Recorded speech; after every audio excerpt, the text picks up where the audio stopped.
The countdown is on. Everything you need to get the edge at the end of the market day. This is The Close.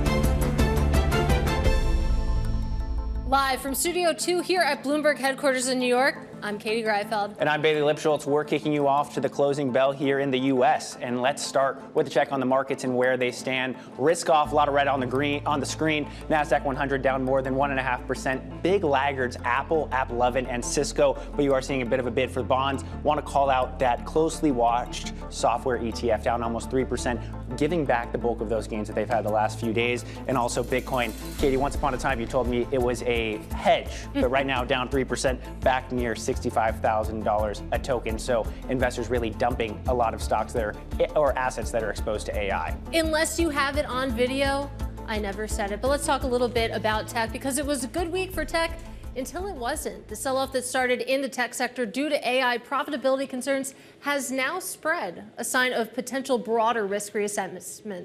Cisco's tepid margin outlook in its latest quarterly report is only fueling those Wall Street jitters over the outlook for the industry. Meanwhile, you have traders seemingly plowing money into the perceived safety of treasuries after a slide earlier in the week due to that January jobs report. Now tomorrow, it does bring another major eco data point with January CPI, and you have forecasters expecting an underlying metric of inflation that excludes food and energy costs to rise at the slowest annual pace since early 2021. Now, we've talked about equities, we've talked about bonds, so let's talk about commodities, because you have precious metals falling, with some analysts attributing the quick decline in gold to traders raising money to cover equity losses. Never a good sign. Meanwhile, oil continues to whipsaw this week as Wall Street digests fresh developments in U.S.-Iran tensions. Now, the moves in energy markets also happening at the same time that U.S. Energy Secretary Chris Wright is visiting Venezuela, where he toured a Chevron project earlier today. So all in all, Billy, boy, there's a lot going on cross-asset right now. A lot going on across assets, and wanting to look at what we're seeing, though, as you mentioned, a lot of volatility within actual oil. So looking at WTI oil spot, right around $63, but want to call out the breakout or near breakout that we're seeing for E&P stocks. These are the likes of your ConocoPhillips, the likes of EOG. So we are seeing investors rushing to those companies that could be perceived as benefiting not only from potentially opening up the spigots in Venezuela, but broadly speaking, what we could be seeing from OPEC and others. So just keeping an eye on some of those charts, just given the fact that, again, energy whipsaw does not necessarily mean bad things, or at least mixed things, for the underlying companies that actually help move and mine oil, Katie. Well, as the situation in the energy market continues to develop, we want to take you now to Venezuela, where Bloomberg surveillance co-host Anne-Marie Hordern is live with U.S. Energy Secretary Chris Wright. Take it away, Anne-Marie.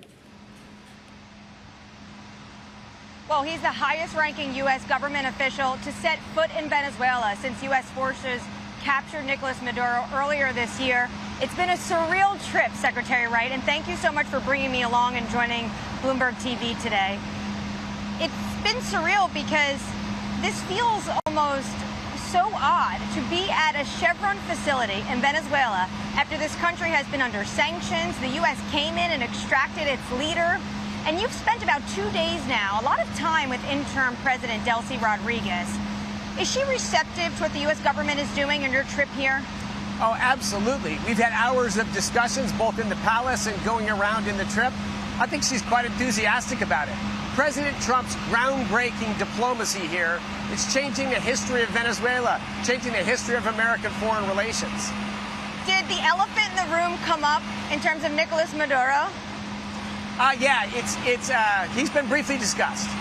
And did she bring him up, or did you bring him up? Because she's saying that he's still the president of the country. Yes, look, Venezuela's got a constitution, they've got their rules, and they've got their own internal politics. And certainly I'm not here about internal politics. I'm here much more about the future and less about the past. Do you think you can work with her in terms of looking at that future, if business could feel that this is a place where they can invest? I think the last 5 weeks have shown absolutely yes. We've worked very careful with interim President Rodriguez. She's made enormous changes very rapidly, starting January 5th. We already see a better business climate for Americans. We see smiles on Venezuelans' faces. We see local businesses here now optimistic about their future, talking about a return flow of Venezuelans if things continue on this path. So yeah, I think great optimism. The president at one point said the U.S. was in charge of Venezuela. What does that mean on the ground practically? I think it meant that 20-plus years of failed diplomacy have failed to change the trajectory of Venezuela. And now, with, again, a very groundbreaking approach, we have so much influence over Venezuela that we're able to nudge things in the right direction, maybe more than nudge. But I think we're aligned. What's in the best interest of interim President Rodriguez is to enhance the lives of Venezuelans. As society opens up and moves towards democracy, you got to be popular with the people. Some might hear nudge and think leverage. What kind of leverage potentially does the United States have and is using? The big leverage we have is we're selling the oil that's produced and exported from Venezuela. This has big advantages for Venezuela as well. We're getting more than 50% higher dollars per barrel for the sale of that oil. We're removing a lot of the corruption that was associated with that, and we're able to direct those funds to the government and people of Venezuela, but we have discretion about continuing to direct those funds. It forces us into a partnership to drive improvement in Venezuela and improvement in American-Venezuelan relations. Chevron, where we are, has been in this country for 100 years, so they're ripe potentially to expand production. But what about others? Are you going to be releasing new licenses for oil companies to produce in Venezuela and expand production? Absolutely. We've already released a general license for all American and, in fact, international oil and gas companies to come down, meet with officials, investigate possible deals, and then just come back to us when they have specific deal terms. We're releasing soon licenses that's going to allow the import of parts and services, so giant oil processing facilities like we're here can be upgraded and modernized. Any new licenses or deals that potentially could be announced or that would be coming out of this trip specifically? Well, Chevron is being enabled to massively grow their business here. They're the largest producer in Venezuela today, and they're going to be able to both expand the reserves they have and expand their operations. We're going to see a pretty good clip in rising Chevron production over the next 18 to 24 months in Venezuela. They're just one of many, but they're going to be a big one. Do you see the United States being in a better position in terms of these licenses? Like, will you try to help U.S. companies over, say, a Russian or Chinese company? And I ask that because on the way into this facility, we actually saw a Chinese and Russian facility on the drive over. One of the problems in Venezuela, as you point out, is the huge presence of China, of Russia, of Iran. Hezbollah and Hamas North American headquarters are here in Venezuela. These are part of the problems we need to fix in Venezuela. Now, we want it to be open to less corrupt, honest American, Western American allies for business. So a lot of different countries will be here, but the situation on the ground will be dramatically different for China and Russia and Iran than it's been. We need to get our adversaries, particularly their nefarious activities, out of our hemisphere. So it sounds like the United States will get more oil acreage over the adversaries. Is that correct? Correct. The influence of China and Russia and Iran that has been very large in Venezuela will become very small. And hopefully in the case of Iran, it'll be removed to zero. Russia shrunk just dramatically. But they have facilities now, and if they do, they can still operate? They are operating facilities today, and we are going to work together with the officials in Venezuela to evaluate all of the business deals that are in the country and evaluate what look to be in the best interests of Venezuela and the Western Hemisphere. So Chevron's in a unique position because they've been here for so long, but what are you hearing from other oil executives, especially someone like ConocoPhillips, where they got burned in Venezuela? They lost billions of dollars. I think the president just said, you know, it's a good write-off. We want to start with an even plate. Did you have those discussions with Delcy Rodriguez? We do. And of course, she has regret about the past and about the things that happened. They're in active discussions with ConocoPhillips. The people that lost assets in the before are all in active dialogues right now. What's the right way forward? How to get some recompense for that money they're owed and hopefully entice them to come back into the country and grow production. So do you think if they are repaid their debts, they would be interested to coming back in? Oh, absolutely. The interest to come back is quite great. The question is, what kind of creative structure do you do? Venezuela's got a lot of debts. That's a tricky challenge of who gets paid how and when. And a ton to China as well. They have a lot of debt to China as well. You'll see some creative deals where debt will be traded for assets in the country, so that we don't need cash flow to repay those debts. but they are repaid in assets and in a new starting point. When it comes to what this country is capable of, there was a report decades ago on how it has the largest proven oil reserves. I would love to know, do you believe that report based on the briefings you had with this government? And how large do you think we could see Venezuela become in terms of output? At their height, in the mid-2000s, it was about 3 million barrels a day. How quickly could they get back to that? I think in the first year, we'll see pretty significant 30–40% growth in Venezuelan oil production this year. You can continue production growth rate at a pretty good clip. Venezuela does have the largest proved oil reserves, which is a technical concept, much larger than the U.S., but yet we produce 20 times more oil than Venezuela does.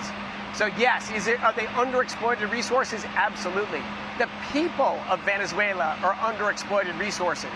Here's people with a lot of technical education, a lot of passion for their country that have been living in dire poverty. 8 million have fled abroad. We got to change the game in Venezuela for a win for Venezuelans, a win for America, a win for our hemisphere. On the plane over, you said that you could transform a country without troops on the ground, but through commerce. It feels like there's some sort of oil diplomacy happening here. When it comes to a place like Venezuela, though, do you think that they're going to need elections sooner rather than later to make sure that that transformation can happen, that investors come back in because they feel like this is a place of rule and law? Yes, that is the big transformation that has to happen. If you have secure property rights and you have rule of law, you will not have a poor society anywhere in the world. So the progress towards that is starting right now, but ultimately it will certainly not be completed without free and fair democratic elections, so the government of Venezuela is chosen by the people of Venezuela. Absolutely, we're on that trajectory. I ask that because in the short term, a lot of businesses have this consternation about coming in because of security and stability. Can the U.S. guarantee any of that security on the ground? No, look, this is not sovereign U.S. territory. We're not going to make those guarantees. But businesses around the world always make risk-reward trade-offs. Is the risk higher here today than it might be in 5 years? Sure. But generally, the rewards are greater, too. You're going to see a lot of American investment this year, and you're going to see some very large multi-billion-dollar investments. Maybe wait a little bit till the transformation is more complete. I shouted a question to Delcy Rodriguez yesterday about she coming to the U.S., and she shrugged and she said, at some point, probably. Did you discuss her U.S. upcoming trip potentially on this visit? Absolutely. Our goal is to bring the relations between our country back together. But right now, the immediate focus is driving progress in Venezuela, building trusting relationships, trying to regress some of the past wrongs, change the hydrocarbon law. There's other laws and court systems that'll be reformed in Venezuela.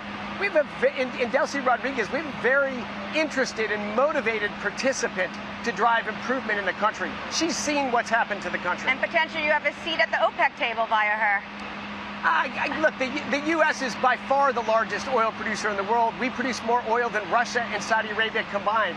We don't seek or desire a seat at the OPEC table, but we are highly motivated to see growing production of oil, gas, coal, nuclear, geothermal all around the world, because that's the only way you improve people's lives. Very diplomatic. In your words, I think you can maybe nudge along maybe some OPEC members. Secretary Wright, thank you so much for your time. Of course, that was the U.S. Energy Secretary Chris Wright, who has been touring Venezuela, having meetings with the government.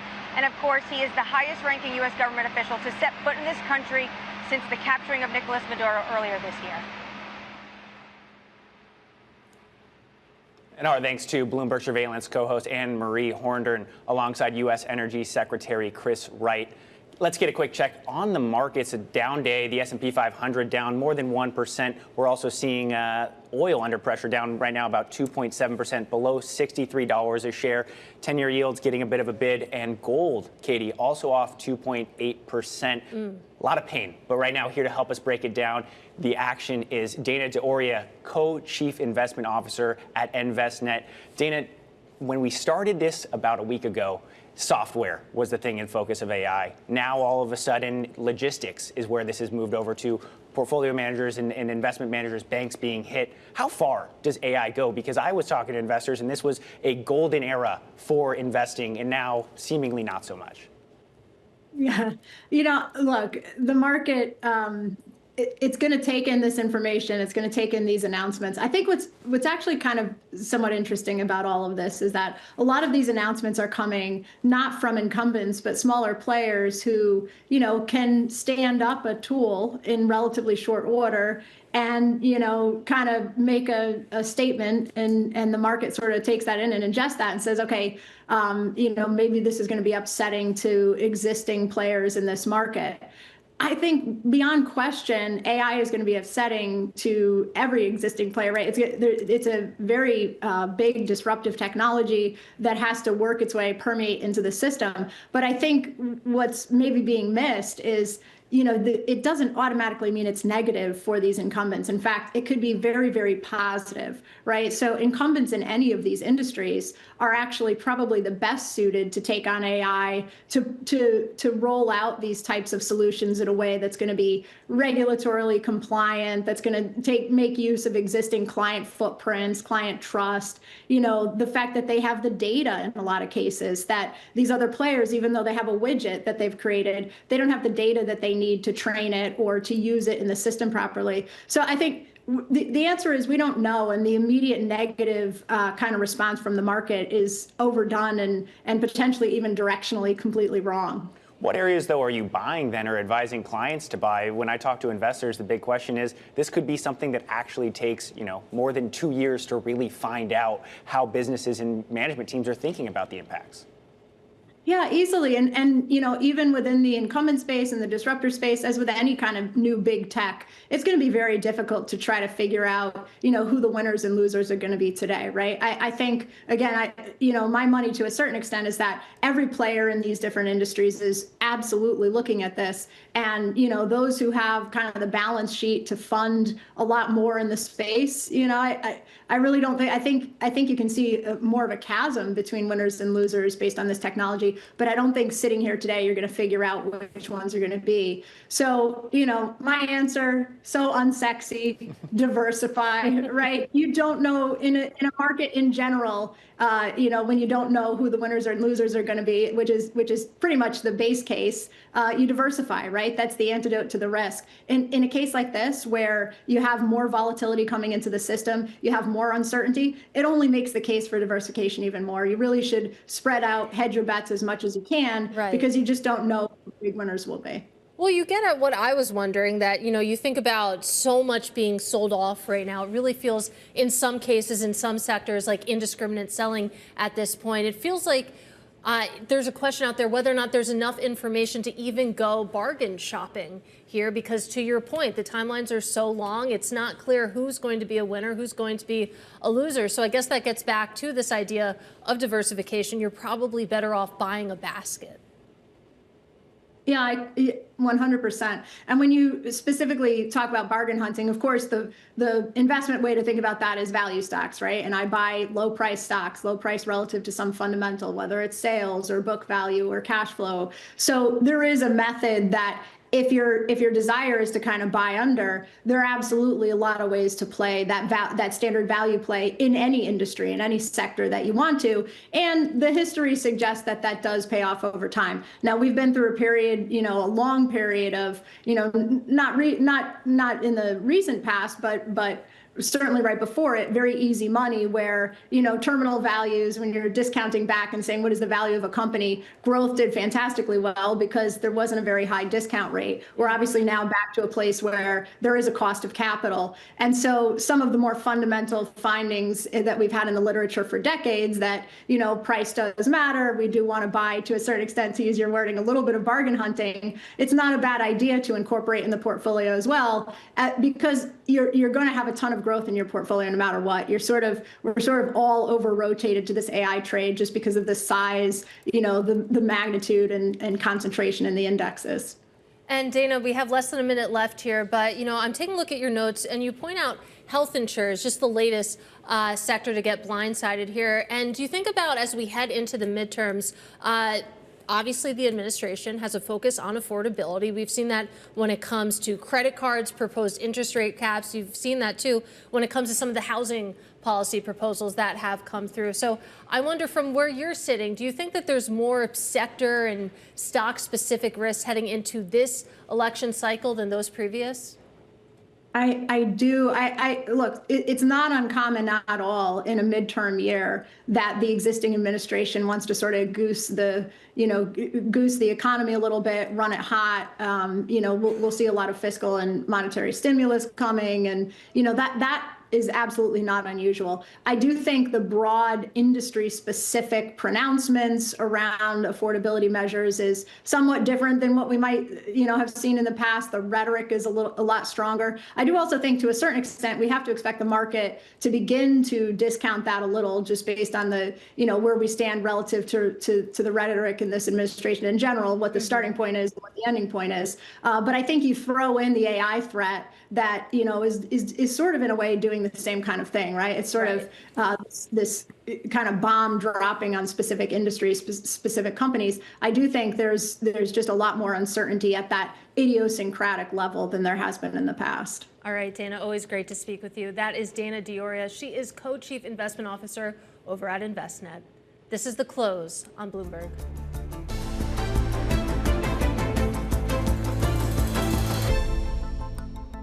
Time now for our top calls. A look at some of the big movers on the back of analyst recommendations. And first up, Rigetti Computing. TD Cowen cutting the stock to hold from buy as part of a wider call on computing stocks, saying Rigetti is at risk of heightened competition as shares sit at what the firm calls a premium valuation versus its peers. Next in line, Ferrari. Citi upgrading the stock to neutral from sell, eliminating the automaker's last remaining sell rating. The firm also boosting its price target to just over $379, encouraged by Ferrari's ability to manage fourth quarter earnings. And finally, Kraft Heinz, JP Morgan slashing its rating to underweight from neutral and taking its price target down to $22 from $24. The firm warning ongoing challenges could hinder a potential volume inflection, citing skepticism around the company's plan to split into two entities. And those are some of our top calls. And speaking of ketchup, shares of Burger King parent restaurant brands slipping after earnings. Joining us now is Michael Halen, senior restaurant analyst over at Bloomberg Intelligence. Michael Halen, it's great to have you with us. So when you take a look at the restaurant brands portfolio, it seems like there were some bright spots, but maybe some dull spots as well. Yeah, it was definitely a mixed report. Burger King same-store sales accelerated here in the United States, which is a very good sign for the chain. International is a well-oiled machine, and it continues to put up strong same-store sales and net unit growth, right? I'd say the biggest concern in the report was about Tim Hortons. Tim Hortons Canada same-store sales decelerated a bit year over year. It decelerated a bit on a two-year basis. But, listen, Tim Hortons does a great job in Canada. When you look at longer sales trends, they're actually accelerating. So, we're not so much concerned about Tim Hortons. I think part of what you're seeing in this stock price today really is just the overall market sentiment. And Michael, let's look at a winner today relative. McDonald's right now up more than 2%. $5 meal deals getting people in the door. What's your read? They're killing it, and we've been writing about this for months, right? Like they lapped the E. coli outbreak from a year prior. Right. And so just right there was an easy setup for them. On top of that, they've done a good job of reestablishing themselves as the value player in the United States. And, with 14,000 stores, they have the scale to do that better than anybody.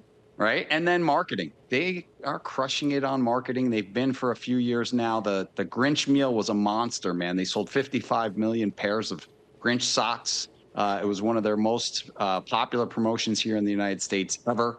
So, yeah, McDonald's is doing really well. And listen, we think McDonald's, Burger King, a lot of these quick service chains are going to benefit in the first half here from tax reform, from cheaper gas prices year over year. So, I think the momentum we saw yesterday with McDonald's and today with Burger King in the U.S. can continue over the next couple of quarters. Yeah, Michael Halen, thank you, sir. Senior restaurant analyst at Bloomberg Intelligence. McDonald's shares outperforming today. QSR down under quite a bit of pressure. Katie, just looking at the market, bit of a divide dichotomy, if you will, across the market. Yeah, the Golden Arch is reigning supreme, at least for a day. Apparently, you're a big fan, though, of Burger King. No, I'm a Burger King gal.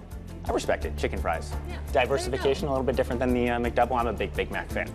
But that's coming up now. KBW CEO Thomas Michaud joins us live from the investment banking giant's Winter Financial Services Conference. This is Bloomberg.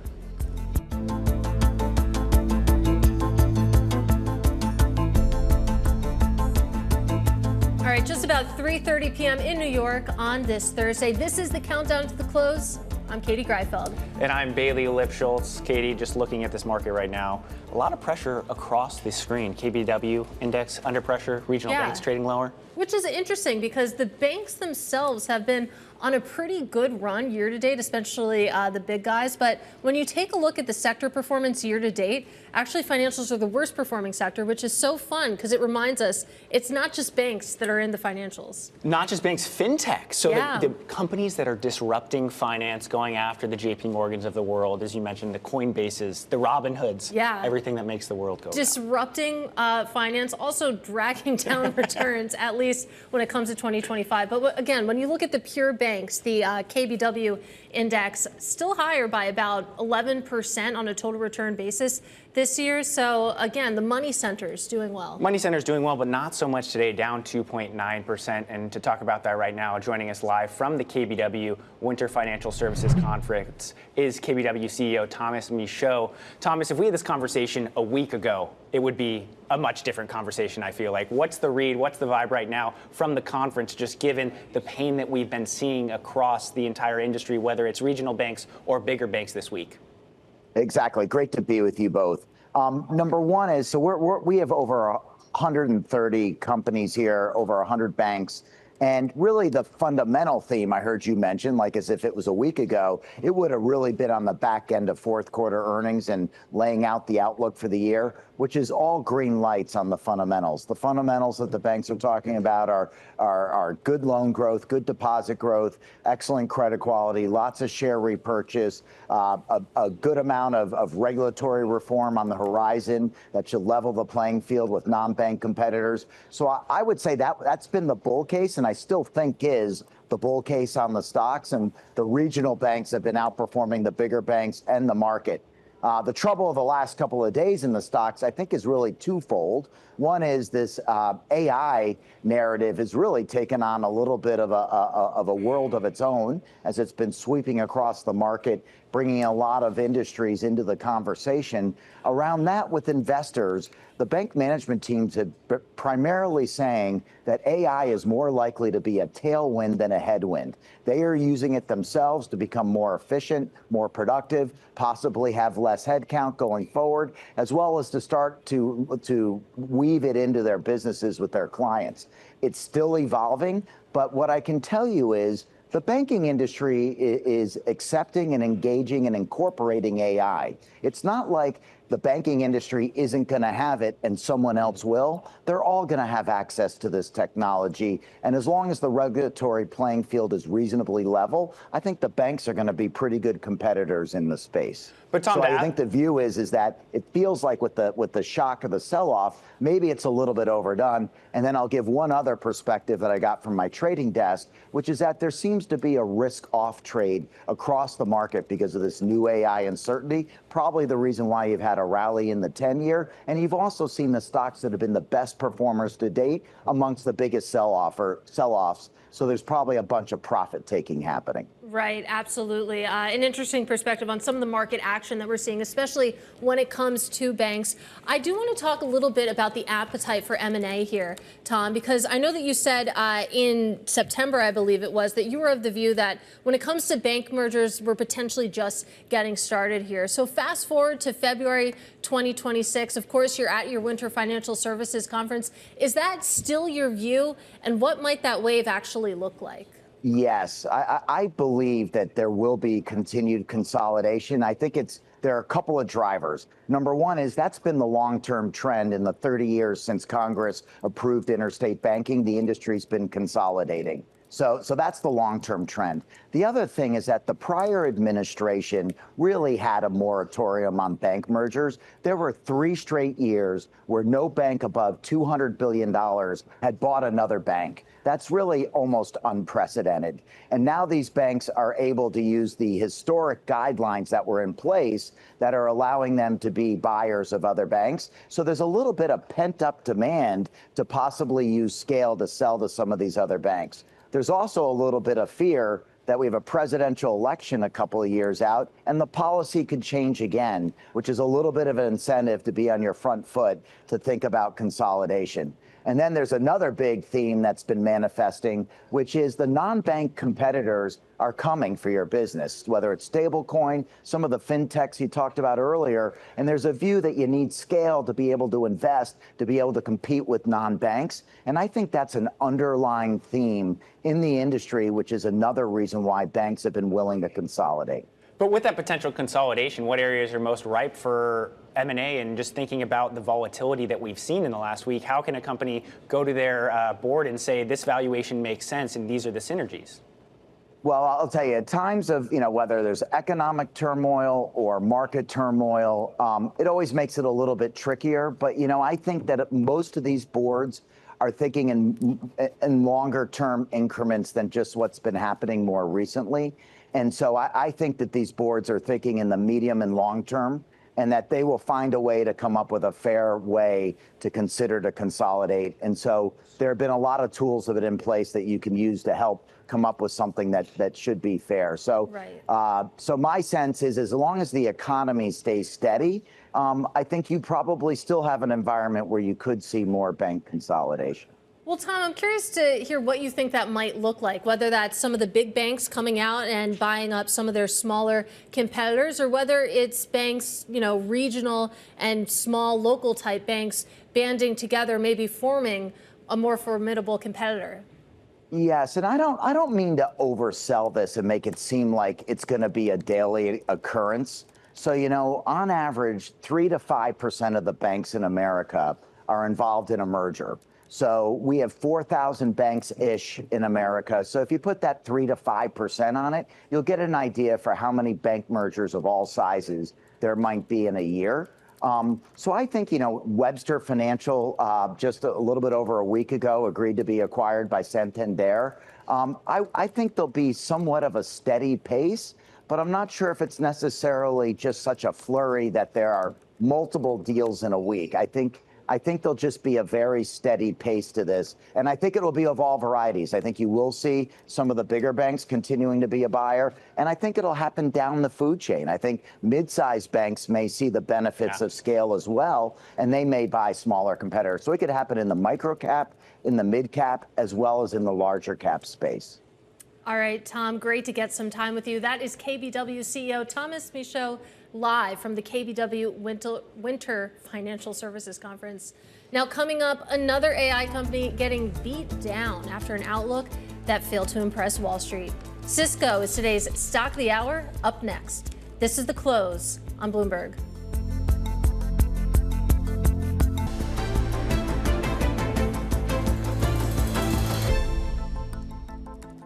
Shares of Cisco tumbling after its weak profit margin outlook overshadowed what were strong gains from AI. Just another sign that Wall Street is upping the scrutiny when it comes to AI-driven companies. Let's bring in Jin Ho, senior analyst of hardware and networking over at Bloomberg Intelligence. And it's interesting. I mean, Cisco was flying so high when you take a look at the recent share performance. But I guess this is the flip side to those high memory prices that were boosting the likes of SanDisk, coming back and sort of cutting what has been a pretty good run for Cisco here. Yeah, hey, thanks for having me on, Katie. Look, it's been a fantastic run for Cisco, and it finally made the round trip from the internet bubble in 2001. What I will say is that the margin pressure from the DRAM pricing was a lot greater than I had anticipated. However, it seems as if Cisco is going to try to manage that because the three-quarter guidance implies that it might be the bottom, and we could start seeing a steady recovery going forward. Does that mean this is a buying opportunity on a 13% decline for one of the bigger companies in the space? Well, I will tell you, Bailey, we don't have ratings, but there's a couple of things that I can say, right? From a valuation standpoint, it did pull back off of peak valuation. A couple of things to take into consideration. When I'm doing some of my modeling, we're talking about 8% earnings growth for 2027 and 2028. So, we're still talking about roughly 17 times, 18 times forward. It's off of its peak, but the AI story is still very much intact. And if AI really starts to take off, you could see multiples go higher. Absolutely. Well, I do want to talk about some of the other pressures that Cisco is facing, because it's not just high memory prices and, of course, what that means for margins. You take a look at our Bloomberg News reporting. You think about the U.S. government trying to cut back public sector spending. What does that mean for a name such as Cisco? Yeah, so public sector accounts for roughly about 5 to 6% of total sales, and a couple of things are, Cisco is going to still be a meaningful part of the global network or the U.S. network. A couple of things that the U.S. government is trying to work on is building out their own AI sovereign infrastructure. I suspect that the American government is going to try to work with a U.S.-based company versus a non-U.S. based company, and Cisco is going to be well positioned there. And there is still going to be an upgrade cycle there. So I'm not too fearful of meaningful public sector cutbacks for Cisco. And one of the things I saw in a few reports from analysts was, could this be the first shoe to drop in the space? What does this mean, and what's the read across to some of the peers? Oh, you know what? It's not only the first shoe to drop. You're going to start seeing a domino effect of potential earning estimates cuts coming in a couple of weeks. Hardware earnings is in a couple of weeks from now. I have Dell, HPE, NetApp that's reporting. Dell is highly exposed to the DRAM exposure. I suspect that they're going to cut estimates below consensus expectations. And there's risk that HPE might do the same as well, given that they are a big server vendor that uses a lot of DRAM. Once again, Cisco down 13%, biggest drop since 2023. Thank you, Jin Ho of Bloomberg Intelligence. Katie, one of the worst performers and biggest drags on the S&P 500 and the NASDAQ 100. Yeah. This is a stock that, when you go back to building the internet, was the hottest stock back in the day. Yeah, I mean, you think about their products, they're pretty ubiquitous, but they're certainly not alone in trying to contend with these high memory prices. And as I mentioned, I mean, you take a look at the run that SanDisk has been on. I'm looking over just the past year. Shares are higher by about 1,600%. That's because there is this upward pricing cycle, which they're benefiting from, but is really hurting the likes of a Cisco. No, and SanDisk up 165% this year. And look at the calendar, it's only February 12th, Western Digital. It's not even Valentine's Day. These are big gains for the memory stocks, but as you mentioned, but I also just want to keep all things kind of considered. Cisco had been on a tear, to everyone's point. It's back really where it was just a few weeks ago. Yeah, and it's early yet, we'll see. Time to figure it out. Anyway, coming up, we take you to the closing bells with Veronica Willis, global investment strategist at Wells Fargo Investment Institute. This is The Close on Bloomberg.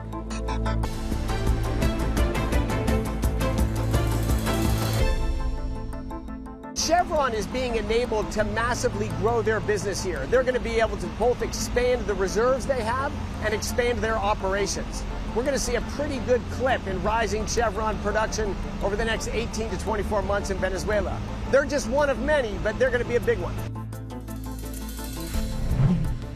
And that was U.S. Energy Secretary Chris Wright kicking off the show. And what a day it has been for oil, but what a day it has been for this equity market overall, Bailey. But not in a good way, Katie. A lot of red on the screen, investors selling pretty much anything that could even be perceived to be exposed to AI. Financials under pressure, energy under pressure. Looking at that board, NASDAQ 100 now down 2%. Yeah, it's pretty amazing. It looks like we're going to finish up, at least on the S&P 500, near our lows of the session. The good news is that bonds are doing what they're supposed to do, and basically, you're seeing that yield drop. Yeah, you're seeing the yield drop. You're also seeing that tech ETF that we've all been closely watching, giving back the bulk of the gains they had clawed back at the end of last week and start of this week. And also, hey, crude also under pressure again. Absolutely. Well, let's keep this conversation going now with Veronica Willis. She is Global Investment Strategist over at the Wells Fargo Investment Institute. Veronica, it's great to see you. Thank you. So let's talk a little bit about the volatility. I know it's difficult to make too much out of a single day's action, but you put this day, this drop in context, and it feels like we're seeing these bigger moves at the benchmark level. All the while, you zoom out on the S&P 500, we've really been going nowhere since December. So how are you thinking about this moment? Yeah, I think it's just a part of a story we've been talking about for a while now, where we're expecting volatility to be a little bit higher than normal. Maybe a little bit more normal volatility. I think investors are still used to some of that volatility from pre-2020 because it was such a long period of time of very low market volatility. And anything that's more normal than that, a little bit higher volatility, is going to spook investors. Mm-hmm. And it's interesting. I mean, when we think about why we're falling today, AI, once again, it started as the SaaS apocalypse, where you saw those software stocks really being sold off. Now it just feels like it's every sector at this point. I mean, what kind of questions are you fielding from your clients, and what are you telling them about basically how this AI scare trade seems to be hitting every part of the market, just depending on the day? Yeah, and what we've really been focusing our investors on is using volatility and these pullbacks as an opportunity to get back into some of these trades. We felt that the tech trade had been a little bit stretched for a while, and so we've been focusing investors on playing AI trends through some other sectors, looking at financials, looking at industrials, looking at utilities as some more interesting ways to play that trend. And with pullbacks like today, it's a really good time to buy back into that trend because we think over time it's still going to do well. Are you concerned at all about kind of the risks of spending in private credit and private investing that we've been seeing kind of at least talked about potentially coming to fruition? It's something that bears monitoring. We're not concerned about any contagion right now, but it's something to watch out for.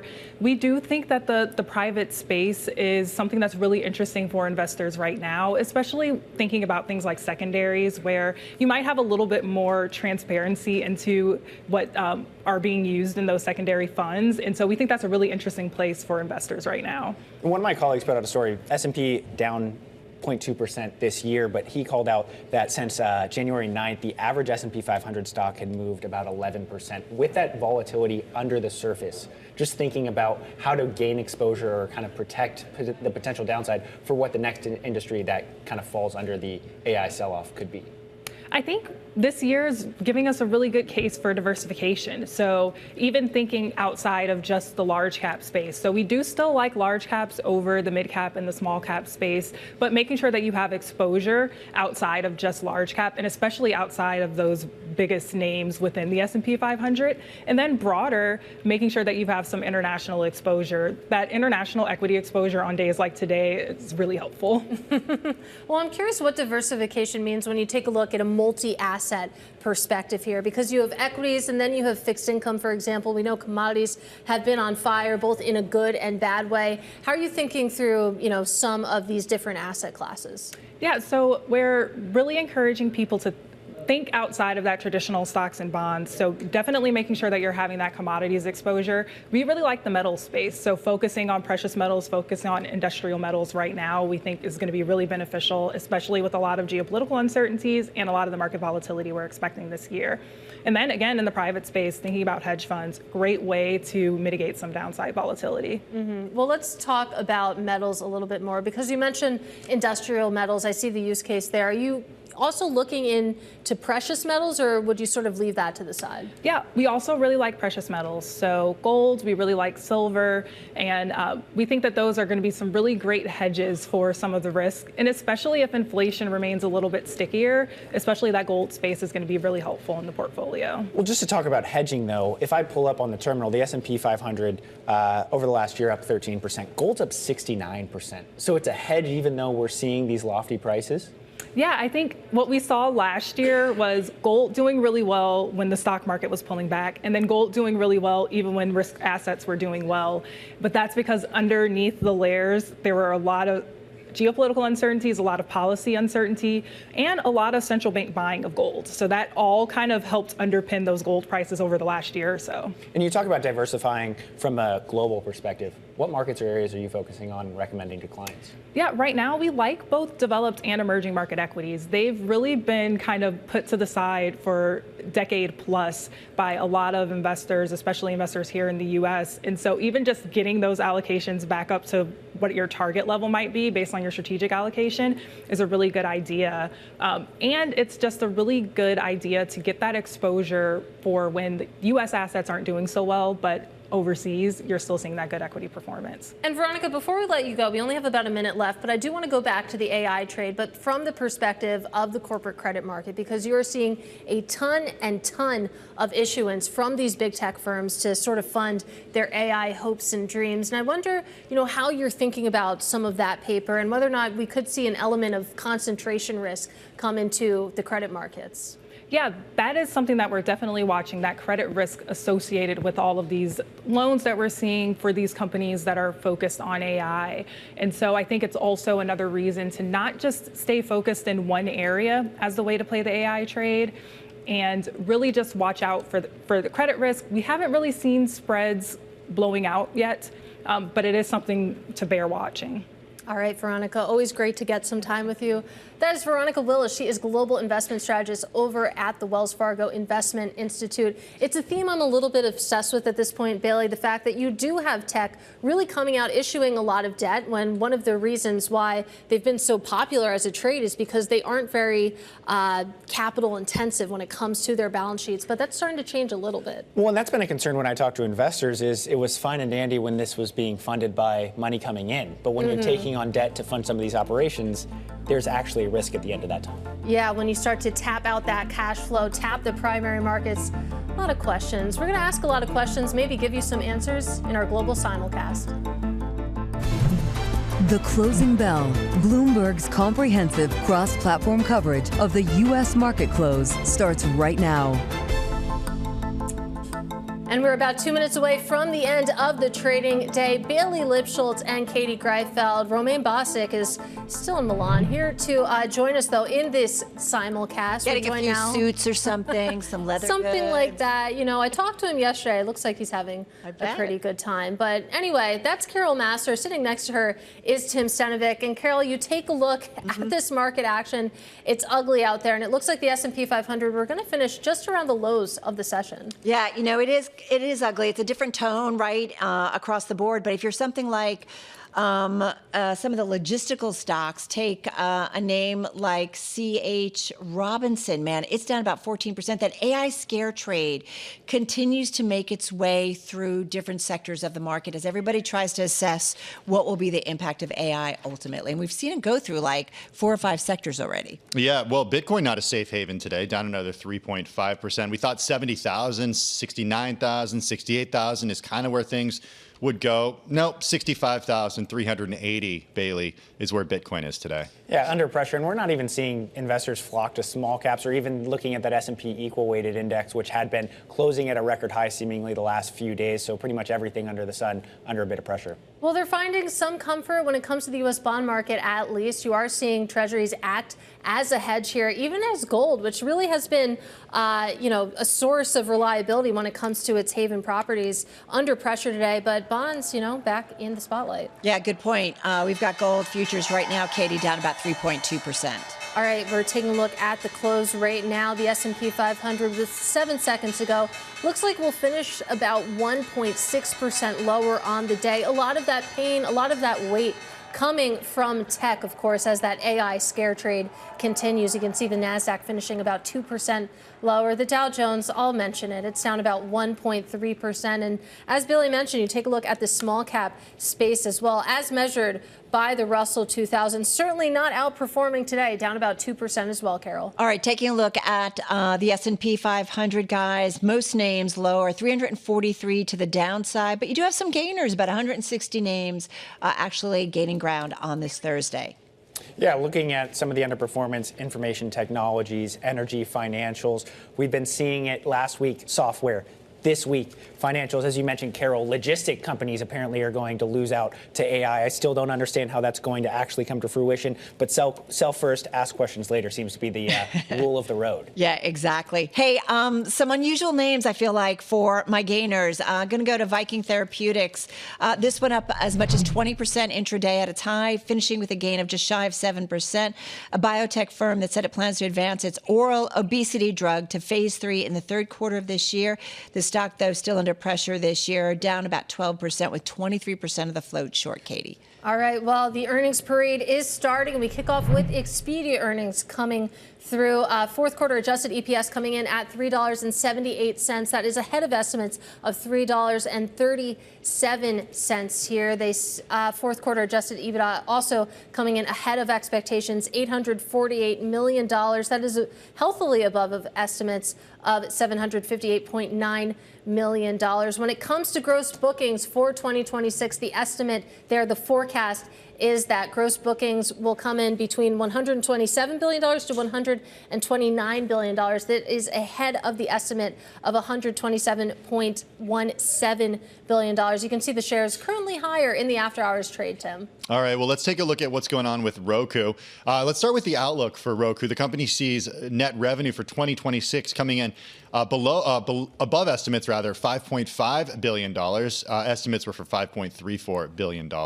Roku sees 2026 adjusted EBITDA at $635 million. That came in above estimates. Shares in the after hours up by 7.3%. Taking a look back, or rather still looking forward, at least for the fourth quarter, adjusted EBITDA coming in at $130 million. That's a beat. First quarter gross profit, $530 million for the outlook there. That is a beat. If we do look back, the company did beat on fourth quarter earnings per share too, coming in at 53 cents. That's a beat over estimates of 28 cents. Shares up 5.5%, 8.5%, 9% in the after hours. All right, it's a stock on the move, to say the least. Hey, let's go to AMAT, Applied Materials, also out with its results. We see this stock also big bump to the upside, up 8.5% here in the aftermarket. Let's go. First quarter adjusted EPS, $2.38 a share. Folks, that's 17 cents better than what the street was expecting. First quarter net sales for Applied Materials, $7.01 billion. That too is above the street estimate of $6.86 billion. So again, this one bouncing in the aftermarket. Keep in mind, its biggest customer, Taiwan Semi, but Intel, there's everybody who's anybody in the semi space are customers. This stock too is up about 30% year to date here in 2026, Bailey. Yeah, looking at Wynn Resorts under pressure right now, down about 3.5%. Adjusted EPS for the fourth quarter, $1.17. Grossly missing estimates for $1.50, though. The operating revenue at $1.87 billion did beat estimates for $1.85 billion. Las Vegas operating revenue about $688 million, above estimates for $667 million. This is a stock that year to date was down about 10%, so it does seem like investors are continuing to dump shares under pressure. Again, want to call out that options were pricing in a move of about 6.2%. So interesting to see what happens on this call, Katie. Also, let's take a look at Airbnb. A red headline on the Bloomberg terminal for their first quarter revenue outlook. That's seen between $2.59 billion to $2.63 billion. The estimate had been for $2.54 billion. You can see, though, that shares are dropping right now. You take a look at the look back. The fourth quarter gross booking value came in at $20.4 billion. That is ahead of expectations, about $19.5 billion. Their total costs and expenses, though, came in the fourth quarter a little bit higher than expected, $2.51 billion. The estimate had been for $2.36 billion. But you can see shares, even with them forecasting revenue ahead of expectations for the first quarter, down about 5% after hours currently. I'm looking at shares of Rivian. They're surging up more than 8.8% in the after hours. The company out with its latest results. Fourth quarter revenue did beat estimates. The company sees deliveries of R2 electric midsize SUVs in the second quarter. The company sees 2026 vehicles delivered between 62,000 to 67,000 for for 2026. The estimate was for 63,402. Fourth quarter revenue coming above estimates slightly at $1.29 billion. Fourth quarter vehicles delivered came in slightly below estimates at 9,745. The company sees 2026 adjusted EBITDA loss of $1.8 to $2.1 billion. The estimate was for a loss of $1.8 billion. Fourth quarter adjusted loss per share coming in at 54 cents. That is beating estimates of a loss per share at 69 cents. The stock is higher by 10.2%. All right, folks. Bouncing around, but in the green. Ooh, sorry. Let's go to Coinbase. I jumping the gun here. Let's get to it because this company coming out with its earnings. Let's go to fourth quarter total revenue. A little bit better than what the street was expecting. 1.8 billion. Actually, a little light. Forgive me. The estimate is 1.83 billion. The company also commenting. Let's see. Fourth quarter transaction revenue 983 million. That too is light. The street estimate was 1.02 billion. The stock is down about 1.3% in the aftermarket. And fourth quarter subscription services revenue, 727.4 million. And that again is below expectations. The street was looking for 748.3 million. So again, stock is right now down about 3.4% in the aftermarket. Keep in mind, this one has been under a lot of pressure. Yeah. We get it.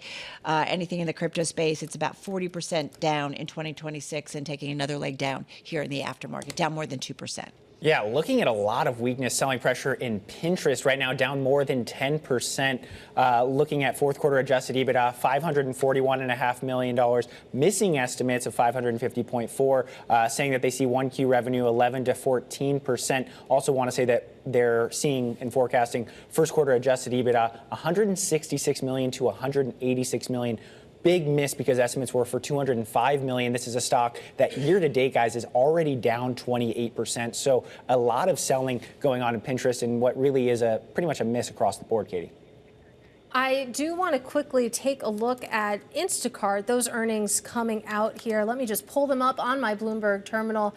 Fourth quarter gross transaction value pretty much coming in ahead of expectations, $9.85 billion. The estimate had been for $9.51 billion. Their orders in the fourth quarter also coming in ahead of estimates.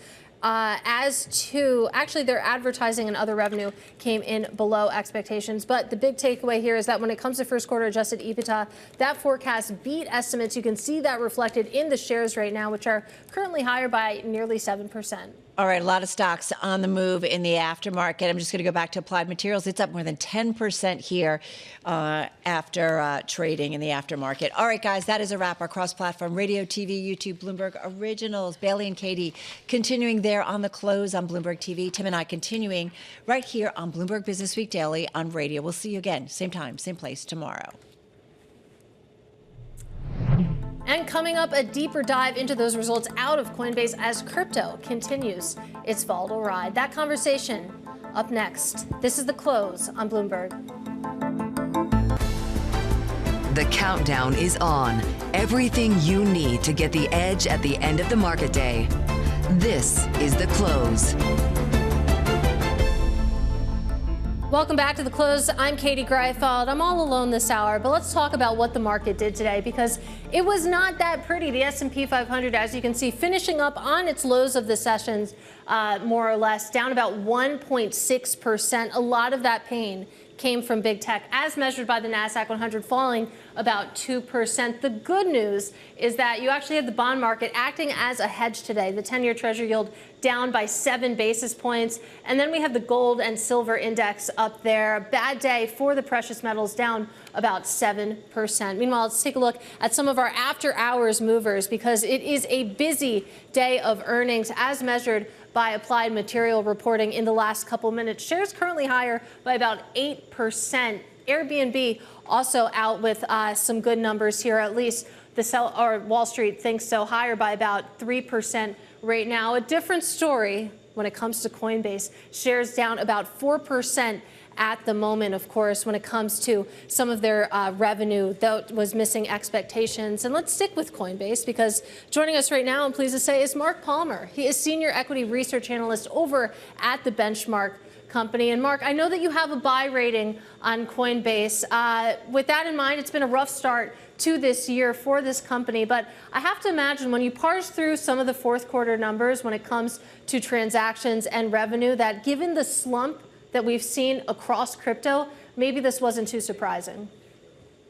Well, it shouldn't have been surprising. I mean, there's quite a bit of transparency with regard to spot trading volumes in particular, and across its whole platform. So, we had anticipated that the fourth quarter numbers would be soft, but if you take a closer look, there are actually some silver linings within Coinbase's numbers.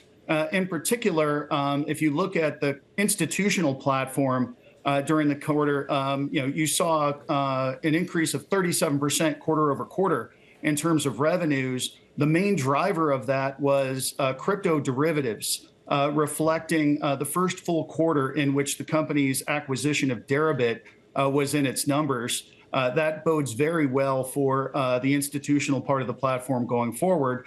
We also saw on the stablecoin front that the company's revenues generated from stablecoins, and it is a beneficiary of a portion of the earnings on the float underlying the USDC stablecoin. Right. That was up 3% sequentially. So not all bad news. Well, I'm curious, what does diversification look like for a business such as Coinbase? Because we got Robinhood earnings a little bit earlier this week, and as you might expect, I mean, when it comes to their crypto business, revenues were a little bit disappointing, but Robinhood isn't just crypto. Of course, they have equity trading, and they've also been pivoting into prediction markets as well. But when it comes to Coinbase, how can they diversify to the same extent, and do you think that they need to? Well, I definitely think that they need to, because an overdependence on retail trading is not a future that you want to have, especially if the fees associated with trading begin to go in the direction of traditional brokerages, which is to say move towards zero over time. I think there's an understanding that that's the case. That's why we've seen diversification. In fact, Coinbase has some overlap with Robinhood on a couple of those fronts. It is moving into the traditional equity space. It's moving into the prediction market space, but it even goes beyond that. I think it's important to note that as much as Coinbase's stock price is highly correlated with the prices of crypto, its business or the underlying value of its business really is not. And we believe that over time, especially with the company's base layer 2 blockchain, the earnings that it could theoretically get off of that once it moves to monetization, that in and of itself, we believe is a very meaningful potential driver of growth going forward. And just to recap some of these numbers, when it comes to Coinbase, their fourth quarter total revenue came in at $1.78 billion. The estimate had been for $1.83 billion. Adjusted EPS coming in at 66 cents. The estimate there had been for 86 cents. So, Mark, I'm interested, too, when it comes to what you were saying about stablecoin and some of, the revenue that they were earning there. How much of that is a function from higher interest rates? And if we do enter, a rate cutting cycle from the Fed, maybe deeper than what Wall Street is pricing in right now, does that side look a little bit more vulnerable than it might have? Well, certainly there is an impact when rates are lower, simply because the amount of income generated off of the float underlying the USDC stablecoin would across the board be lower. But I think the question is, how big is that pool underlying those stablecoins going to be over time? And that's really a function of the ongoing increase in adoption of stablecoins, the increased use of USDC in transactions, and particularly with the signing of the Genius Act into law last June, which really opened the way for the U.S. to be a leader in stablecoin payments. The potential there is enormous. And Coinbase and Circle, which is the issuer of USDC, really have a tailwind in that regard, because not only are you beginning to see more and more entities understand the benefits of stablecoin payments, which are better, cheaper, faster, but you also have the U.S. government supportive of the growth of stablecoins, and that's a very important factor here. Absolutely. And it's worth pointing out that you take a look at after hours action right now for Coinbase, flipping into positive territory right now. But we know it has been a choppy trade in the wake of those earnings. So, Mark, I hear what you're saying. Obviously, you have a buy rating on this stock, but you take a look at year-to-date performance down about 37% on a total return basis through today's close. What do you think that management can and should say on the earnings call to maybe soothe some of the concerns percolating among the street right now? I think it's really about a broader perspective with regard to Coinbase and its future. We have now gotten to the point where almost 43% of the company's revenues are generated from its subscription and services line, which encompasses stable coins, staking, custody, and other areas which are less volatile, less vulnerable to these huge price swings that we see in crypto. We anticipate that that is going to increase over time, and we expect management to talk about a lot of these other initiatives that are going to diversify the platform into areas such that it's not just going to be how much does the price of crypto move in a given quarter, hence how much does the company's stock move. It's going to be about the company building out an infrastructure platform that goes well beyond individual token trading. All right, Mark, got to leave it there. Really appreciate your time. That is Mark Palmer. He is Senior Equity Research Analyst over at the Benchmark Company, helping us to break down those Coinbase earnings. Meanwhile, we're taking a look at DraftKings just hitting the wire right now. You can see shares are plunging in the after hours, taking down some of its peers as well. The red headline on the Bloomberg terminal, 2026 revenue. The company sees that between $6.5 billion to $6.9 billion. The estimate, for context, had been $7.32 billion, so quite a miss there. We're going to break down those earnings in a little bit more detail next. This is The Close on Bloomberg.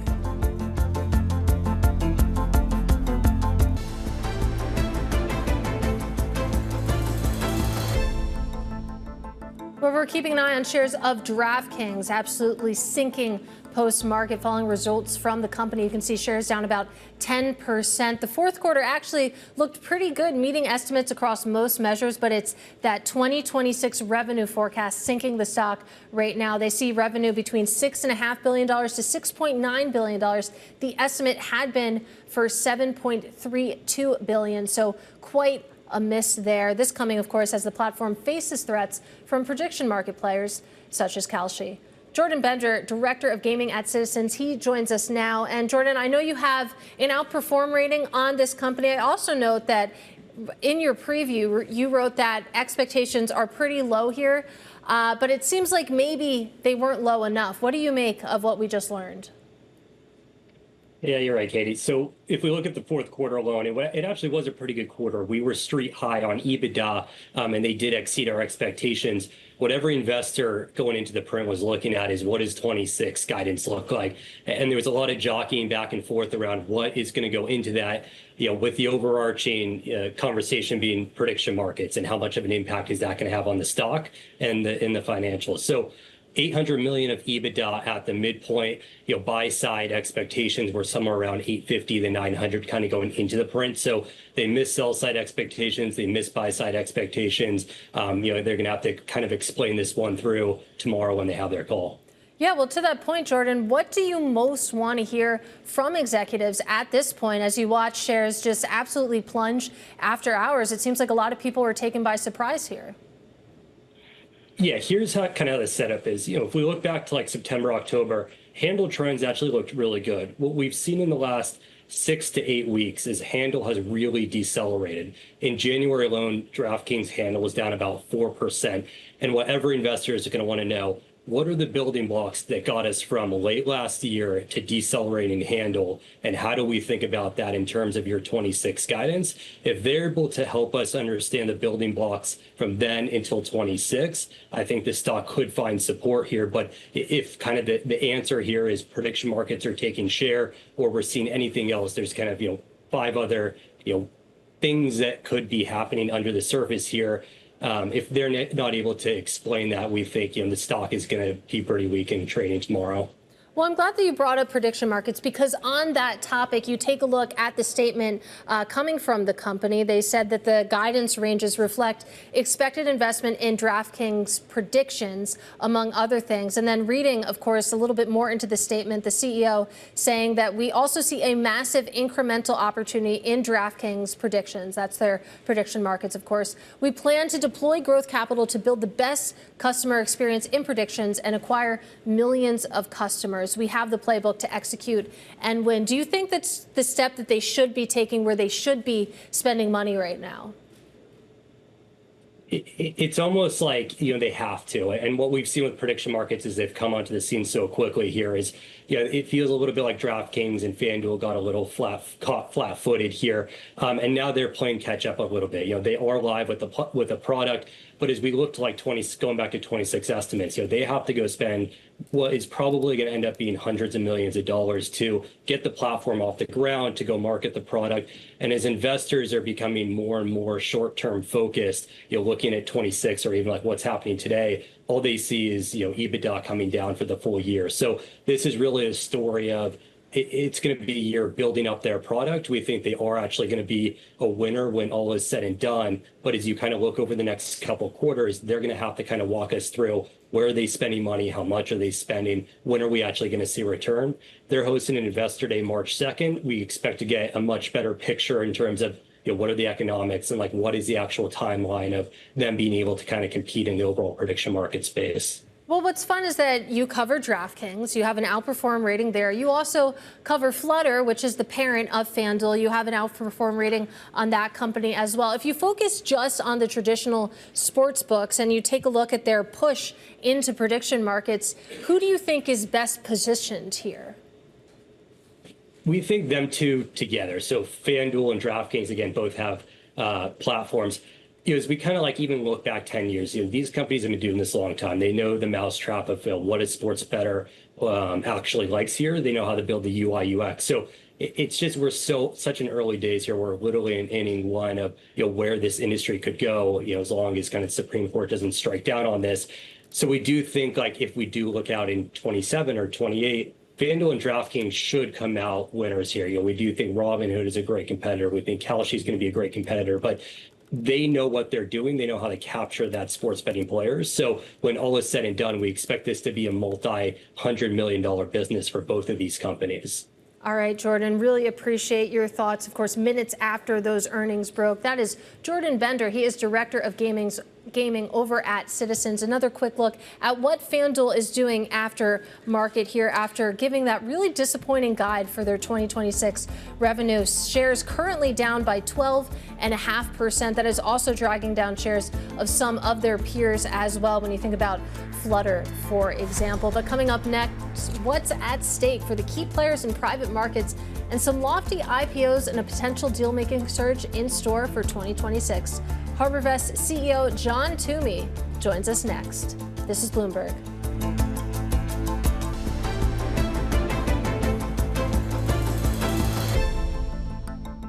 M&A is going to come back in a significant way this year. One thing we've thought a lot about is that we had an exit recession for the private equity industry, during the 21 to 24 period. It was a very, very tough time. Unconventional antitrust policy. I think heavy regulation coming out of the SEC. The Trump administration has given us a much more pro-business, as I said, pro-market environment. I think from an M&A point of view, it's going to be the most active M&A market we've seen in a decade. General Atlantic Chairman and CEO Bill Ford expecting a big M&A comeback this year, saying that it could be the most active deals market in a decade. Joining us live to unpack that call and what's next for private markets is John Toomey. He is CEO of Harbourvest Partners, an independent private investing firm with over $146 billion in AUM. John, it's great to have you with us. So I thought it was interesting to hear Bill Ford say that we've had an exit recession when it comes to the private equity industry. And I wonder, if we do see this big boom in M&A, if we do see that translate over into IPOs as well, what does that mean for private markets and all of the new players, new investors who have come in the last couple of years or so? Yeah, I think it will continue to represent the same great opportunity that institutional and now individual investors have benefited from for many, many years. It will mean more capital available from the institutional side to reinvest into an asset class that has generally outperformed other asset classes over long periods of time, and more investable opportunities for the individual investors once the executive order comes out. And it's also interesting to think, too, about, the idea that we could start to see some of these mega IPOs come through. I'm talking, of course, about SpaceX, but you also some of these private, for a long time, AI companies, some of these household names at this point, potentially, reportedly exploring what a public market debut would look like. We know that this private for longer mantra has really led a lot of retail investors, in particular, to the private markets. But I wonder, in your view, if whether or not that narrative is maybe starting to approach its limit. I don't think so. I think when you look at the number of public companies over the last 10, 20 years, it's really only gone in one direction. And 1 or 2 or 3 IPOs from some of the largest privately backed companies in the world is not going to change that. If anything, it reinforces the importance that investors really need to have exposure in private markets to benefit from the extraordinary increase in equity gains that increasingly take place when they're private companies before they become public. Well, of course, when we're talking about private markets, that is a broad church. So, what exactly are you referring to when you think about some of the different asset classes that fall under that umbrella? And you talk about, some of those investors coming in. Where specifically are you speaking of? So look, at Harbourvest, we're private market specialists, but the largest business that we have is within private equity. We've invested in over 700 different general partners all around the world. And you're right, we include private markets or even private equity as just one single name to represent one monolithic investment opportunity. But as you state, the truth is that there's massive diversification by stage, by sector, by geography, even by style of investing in terms of how returns are created. And it's important that any investor who invests into private markets includes proper diversification to maximize the return and manage risk in their portfolios. Well, that's also what I wonder about, when it comes to diversification and what place basically private should hold in a portfolio. I mean, can you talk in maybe percentage ranges of, if someone does include privates, an average investor, what is a reasonable yardstick for the size of an allocation that they might be thinking about? So look, it really varies by individual and investor type. If you're a retirement saver in your 20s or early 30s, and your duration could be as long as 30 years, then there's no reason why you couldn't have a very significant allocation to private markets in the way that some of the leading institutional investors in the world do. It could be, 20 to as high as 30%. If you're a saver or retire or close to retirement, then your duration is a lot shorter, and you should really be thinking a number that's a lot lower, probably somewhere in the single digits. And importantly, that diversification, not just away from the public markets, which are increasingly concentrated, but within private markets, are the proven playbook that we've seen utilized in public market investing for now 8 decades. And I wonder what the pitch is. I mean, you think about the equity market, the public equity markets, the S&P 500 higher by 16%, give or take, last year. The year before that, 23%. The year before that, 24%, John. I mean, you think about the returns that are available to you just, again, in the public markets. Why should an investor, in your view, be then also curious to take a look what privates have to offer? Yeah, look, I think certainly the public market returns more recently, as it's happened in other periods of time, on short-term basis have exceeded those in private markets. But when you look over long-term time horizons, which are the typical bulk of our retirement savers here in the United States, private markets have generally increased or had excess returns over public markets. And when you really unpack the public market returns in the last few years, it's really been driven by a few companies. So when investors invest into an index fund or an S&P 500 index, as an example, they're increasingly concentrated in their investments, not just in number of companies, but even more so in the sectors in which those returns are being generated. And I do also want to go to a section in your notes that you sent over to our producers, because I think this is interesting that you think about secondaries, for example. In your view, they're surging, and certainly we saw a few deals around that space in the asset management space last year. Talk us through, why we are seeing that growth and what the outlook for 2026 looks like there. Yeah, look, Harbourvest has been one of the pioneers in private equity secondary investing. Interestingly, among any asset class, private equity is among the smallest secondary markets relative to any other asset class in the world. As little as 2 or 3% of the total available assets turnover in a given year. And that's a fraction of what you see in other asset classes where you have an initial issuance and then most of the market is actually then traded on the secondary market. What secondary market investing also allows you to do is to evaluate and hand select which investments you'd like to include within your portfolio. And it generally has a shorter duration and a shorter value creation path, which increasingly is an attractive form of investment for open-ended evergreen funds and individual investors and those saving for retirement. All right, John, great to get some time with you. That is John Toomey. He is CEO of Harbourvest Partners. Meanwhile, let's take a quick look at some of the notable movers in the after-hours trade. Of course, earnings coming in hot and heavy, and you can see right now that Rivian shares actually moving strongly higher by about 16% at the moment. Instacart, too, a favorable reaction there, higher by about 14%. Expedia, the lone underperformer on this list, down about 2%. And then Coinbase, actually, traders deciding that they like what they see. The initial knee-jerk reaction was to send shares lower, but at least at this moment, Coinbase shares higher by more than 4%. This is The Close.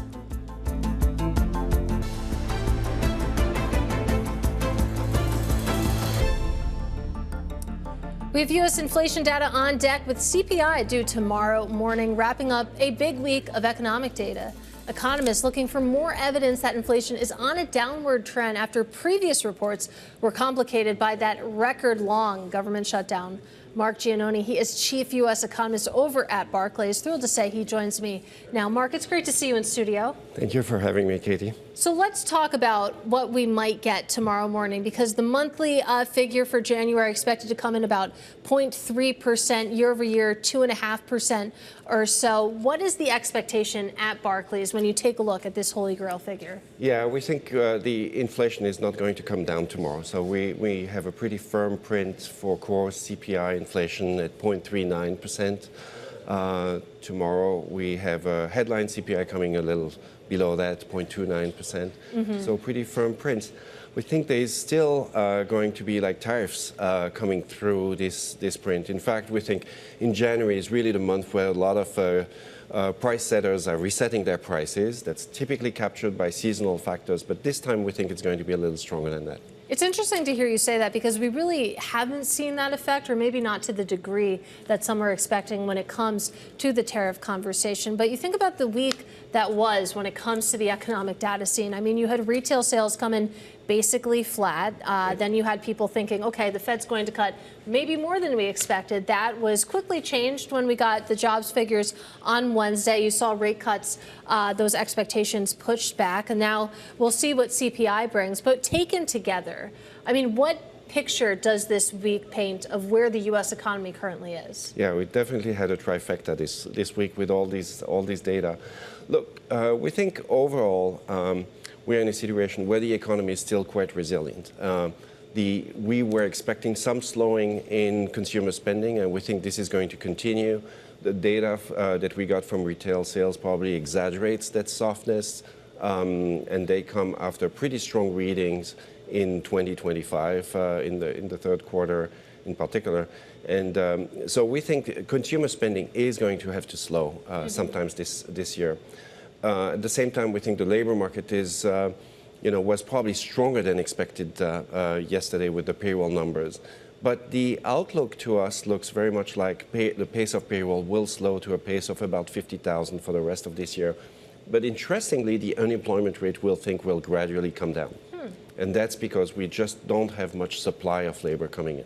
Interesting. And I mean, why is that dynamic taking place? The fact that we do not have that supply in the same way. I mean, how much of that can be chalked up to maybe some of our immigration policies versus other factors? No, very much so. And we've been arguing that this immigration policy actually would play a very, very big role in the same way as it played a role in boosting activity back in, let's say, 2024, 2023. When we had a big wave of immigration. We think that this is going to slow the pace of employment now quite significantly. In fact, we think the break-even rate, so-called, for the pace of payroll gains is going to be much closer to zero than was the case before. What is your expectation for what the Federal Reserve does with all of this? And how does that potentially change after May 2026 when we get new leadership at the Fed? Now, these are great questions. So I think on the pace, on the labor market, and this very unusual situation we have in the labor market with a slowing pace of payroll gains and at the same time a decline in the unemployment rate, we think that, I mean, the Fed understands that. Chair Powell has talked about that several times at his press conference. He has also talked about a very much reduced break-even rate of payroll gain. So I think this is a view that's now more broadly shared among FOMC participants. As far as the change in leadership is concerned, we are of the view that the change in leadership is not going to dramatically change the Fed's reaction function, as we say. We think the Fed is going to continue, or the FOMC as a whole, is going to continue to respond to the data as it come in particular to labor market conditions and to inflation. And that means that we think they are likely going to cut rates a little more when they see inflation actually coming back down later this year. But it's going to very much depend on the data, we think. Well, we'll find out about that reaction function sooner rather than later. I do want to go to a recent note that you and your team put out because you asked the bold question, what K-shaped recovery? And I say it's bold because the notion of a K-shaped recovery, it's kind of become consensus at this point. So walk us through what you and your team over at Barclays are seeing there. Well, so look, that's right. This has become kind of part of all the conversations that we've had. And so what we did was to look back at the data that we have actually on consumer spending, on income. And BLS and the Bureau of Economic Analysis provide actually some great data about that and pretty direct data about consumer spending and income. That addresses a lot of concerns that were previously raised about this data. But in any case, what we find is that the share of consumer spending that's being spent on by the top 20% of income earners, let's say, is about 35%. And 35% is a lot less than what is or has been commonly talked about in recent months. And we think this is coming from a very direct measures of consumer spending at different income groups. Another point I would make is that these shares of consumer spending by top income earners or bottom income earners, for that matter, don't change very much over time. They remain remarkably steady, even though, you know, over time we go through different crises like the pandemic and things like that. Overall, this share of consumer spending remain quite stable. So they were around 35%, and we think even as we make projections until very late in 2025, we think that these shares have very little changed from that. Well, definitely a very interesting out of consensus read. Marc, it's great to get some time with you. That is Marc Giannoni. He is Chief U.S. Economist over at Barclays. Now, still ahead on The Close, a conversation with award-winning talent manager, executive producer, and entrepreneur Mona Scott-Young. More on her journey in the world of entertainment when we return. This is The Close on Bloomberg.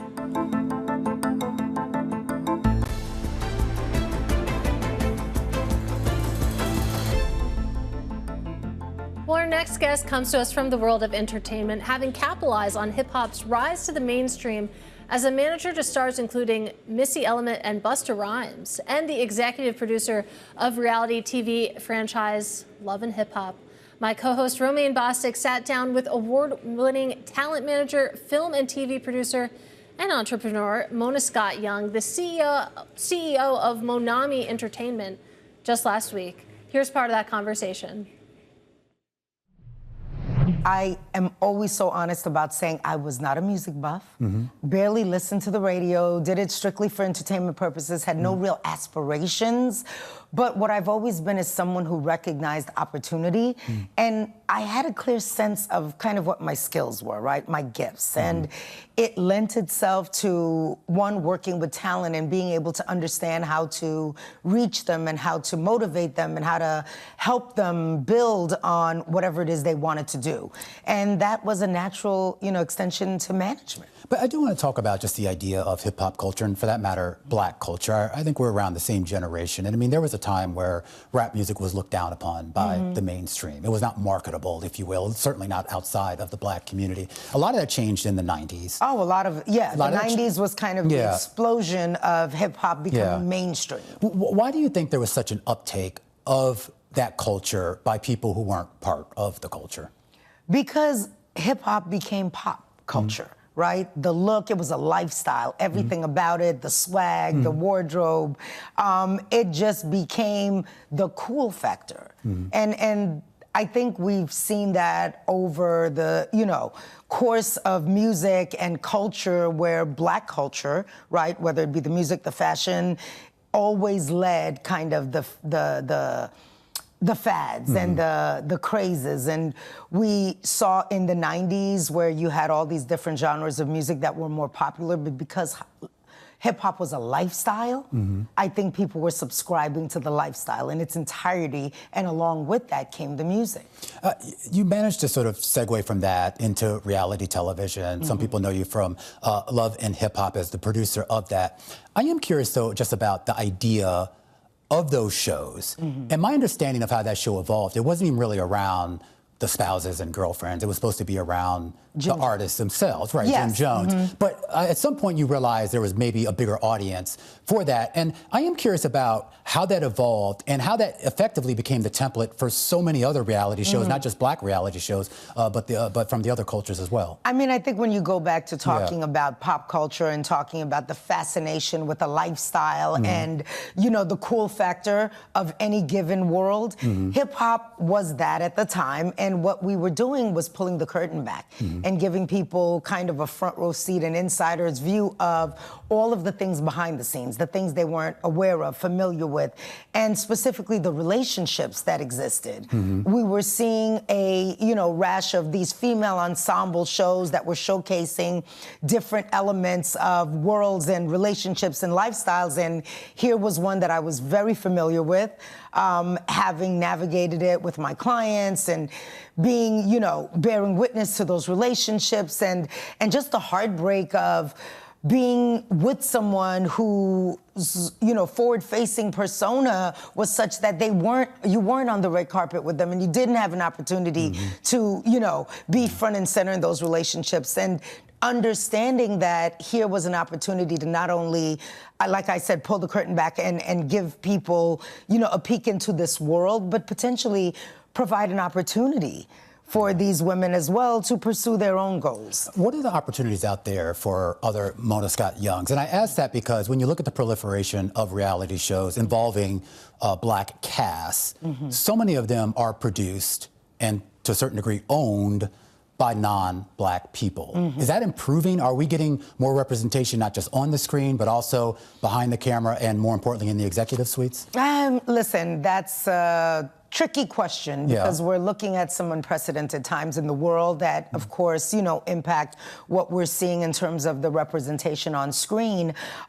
For me, the opportunity that provided me was not just to leverage everything that I had done and the world that I knew and the people that I had, access to into a television program that allowed me to produce and eventually form my own physical production company, but it was a gateway into, film, scripted, and all the things that I'm doing now. So are the opportunities out there? Sure. Are they as prevalent as I would love to see them? Not necessarily, but that's why a big part of what I try to do is provide those opportunities, especially for women who aren't coming up, on that trajectory. I made a very what is the word? Was it a lateral move? You know, I just came from the music industry and moved into television. Right. So it wasn't, you know, I didn't come up in the television game, and I try to provide those same kinds of opportunities for other women of color who want to explore other areas and other career goals. And that was Monami Entertainment CEO Mona Scott Young. Meanwhile, we did get some breaking news, and that is from Citi, raising CEO Jane Fraser's annual compensation to $42 million. We've been seeing those big bank CEO compensation packages coming through, and once again, Citi raising CEO Jane Fraser's annual compensation to a cool $42 million. Of course, that does it for us on this Thursday. We'll be back with you tomorrow for the close, but don't go anywhere because Balance of Power is up next. Have a great evening. This is Bloomberg.